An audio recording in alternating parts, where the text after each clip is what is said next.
Caribbean सागर के बीच एक परिवार अपनी यॉट पर छुट्टियां मना रहा होता है। माँ जूलिया तैरने के लिए पानी में कूद जाती है। आराम करते समय उसे कुछ अजीब महसूस होता है, लेकिन क्योंकि आसपास कुछ दिखाई नहीं देता, वह सोचती है कि शायद उसका भ्रम होगा। कुछ सेकंड बाद वही अजीब एहसास फिर होता है।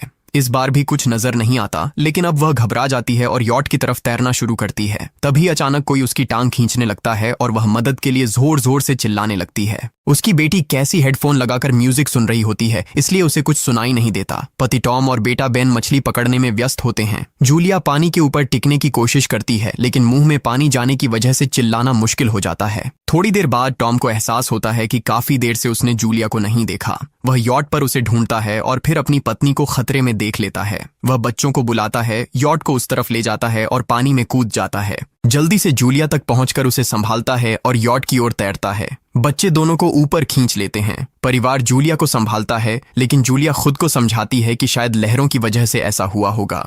रात को सब मिलकर बेन का जन्मदिन मनाते हैं। कैसी को उसके बॉयफ्रेंड का कॉल आता है, तो वह लैपटॉप लेकर बाहर चली जाती है। वीडियो कॉल में उसका बॉयफ्रेंड दिखाता है कि शहर के ऊपर बड़े बड़े काले बादल छा गए हैं। कॉल ग्लिच होकर फ्रीज हो जाती है। कैसी यह बात परिवार को बताने आती है, लेकिन टॉम कहता है कि शायद जमीन से दूर होने की वजह से सिग्नल कमजोर है। तभी सबको एक आवाज सुनाई देती है। वे सब बाहर जाते हैं और देखते हैं कि व्हेल मछलियों का एक समूह गुजर रहा है। टॉम समझाता है कि व्हेल मछलियां हमेशा पृथ्वी के मैग्नेटिक फील्ड को फॉलो करती हैं, लेकिन जब तूफान आता है तो वे कंफ्यूज हो जाती हैं। अचानक यॉट जोर से हिलती है और बेन गिर जाता है।